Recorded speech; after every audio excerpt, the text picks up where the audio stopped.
এই অক্টোবর মাসে বৃশ্চিক রাশির জাতক ও জাতিকাগণের অনুকূল একটা পরিবেশের মধ্য দিয়ে এই অক্টোবর মাস শেষ করতে পারবে এবং অক্টোবর মাসে তার কিন্তু অনেক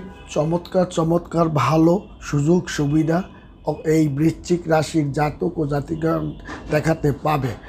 বৃশ্চিক রাশি জাতক ও জাতিকাগণ অর্থনৈতিক যে একটা মজবুত ধারা তা কিন্তু 22শে সেপ্টেম্বর থেকেই তারা সে ধরে রাখতে পারবে এবং গ্রহদের যে পরিবর্তনের কারণে যে কয়টা রাশি ভালো ফল দেখায় তার মধ্যে বৃশ্চিক রাশি এবং অধিপতি মঙ্গল হওয়ার কারণে তার কিন্তু ব্যবসা বাণিজ্য উন্নতি শিক্ষা দীক্ষা পড়াশোনা ভালো অবস্থানের মধ্য দিয়ে এবং আপনার ভালো জায়গায় বিয়ে শাদী তার কিন্তু বৃশ্চিক রাশি জাতক ও জাতিকার